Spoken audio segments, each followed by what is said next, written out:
Nyawa satu orang Brigadir Yosua heboh sejagat, ya heboh sedunia. Tapi ini 182 nyawa, ini aduh, ini pelanggaran HAM berat. Oleh karena itu Komnas HAM pun harus turun untuk investigasi. Selain Komnas HAM, Kompolnas dan sebagainya, LSM dilibatkan semua untuk melakukan investigasi secara menyeluruh. Jadi kita tidak bisa bermain-main dengan nyawa, seakan-akan nyawa di Indonesia ini sangat murah. Ya, ini harus dipertanggungjawabkan secara pidana. Yang memenuhi unsur kesengajaan itu bagaimana nanti, yang unsur kealpaan itu bagaimana, tetapi dalam hal ini telah menghilangkan nyawa orang dengan menembakkan gas air mata. Itu mematikan juga gas air mata itu. Mematikan karena apa? Ditembakkan di ruangan tertutup, kemudian panik, orang berhamburan lari keluar, pintu terkunci, tidak dapat keluar. Nah, itu terjadi kepanikan yang luar biasa sehingga injak menginjak dan pokoknya segala macam cara mereka akan lakukan untuk menyelamatkan diri. Nah, ini yang perlu, harus ada sikap tegas dari Kapolri untuk mengusut tuntas seperti yang dikatakan atau diperintahkan oleh Presiden Joko Widodo. Usut tuntas masalah ini.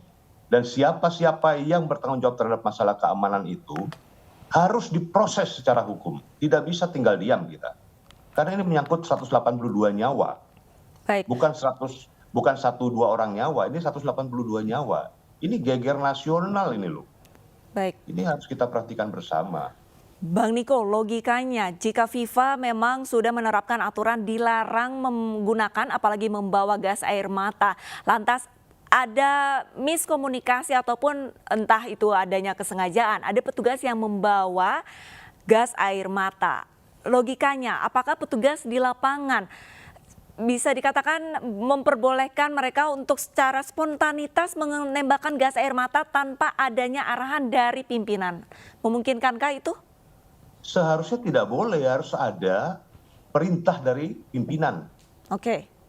Harus ada perintah untuk menembakkan itu. Tidak bisa spontanitas mereka melakukan penembakan itu. Itu yang saya tadi bilang. Harus ada kir A, kir B, kir C, atau plan A, plan B, plan C.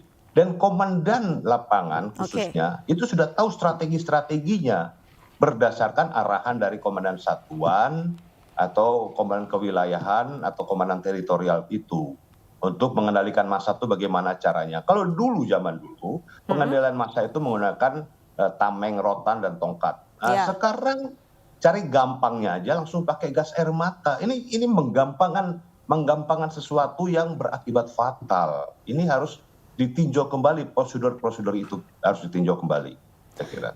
Sanksinya apa, Bung Niko? Ya, sanksi pidana. Di samping itu ada sanksi kode etik.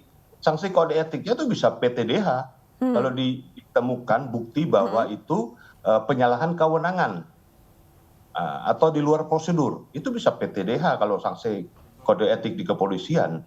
Sanksi pidananya itu pasal tadi saya sampaikan tadi bisa masuk 358, 359 atau 340 KUHP. Itu bisa tergantung nanti hasil investigasi yang dilakukan oleh tim independen.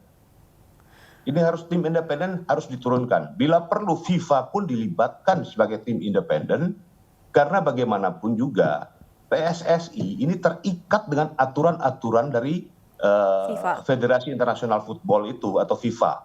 Itu terikat. Jadi segala pelaksanaan pertandingan apapun yang dilakukan oleh PSSI terikat dengan aturan-aturan FIFA. Tidak bisa kita membuat aturan sendiri karena kita sudah meratifikasi aturan-aturan dulu menjadi anggota FIFA itu.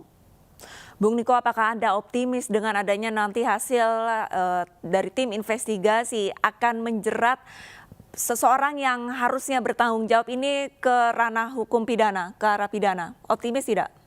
Saya merasa optimis karena seperti kasus Brigadir Yosua aja itu bisa. Tapi juga itu harus ada bantuan dari media sosial maupun para advokat atau lawyer, di mana advokat atau lawyer itu juga sebagai penegak hukum harus bersuara masalah ini.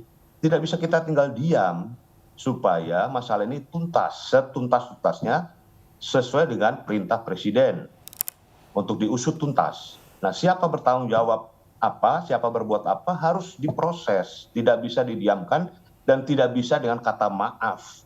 Harus ada penyelesaian secara hukum karena kita adalah negara hukum. Saya kira itu. Baik, terakhir Bung Niko, untuk investigasi nantinya yang akan dilakukan oleh tim independen, ini seharusnya seperti apa? Apakah nanti hasilnya harus diumumkan secara terbuka, transparan, atau seperti apa, Bung Niko?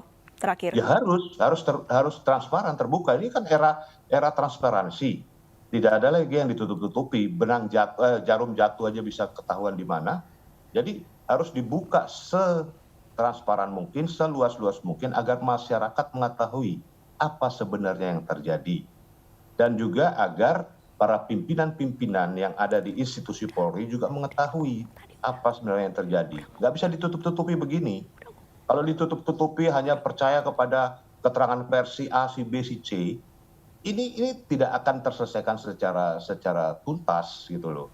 Ya kita ambil contoh dengan kasus Brigadir Yosua aja lah, itu bisa terungkap dengan tuntas karena adanya peran serta media, medsos, masyarakat, lawyer atau pengacara, itu semua berperan aktif, LSM berperan aktif. Nah ini harus semua kita berperan aktif karena ini menyangkut 182 nyawa, Ya.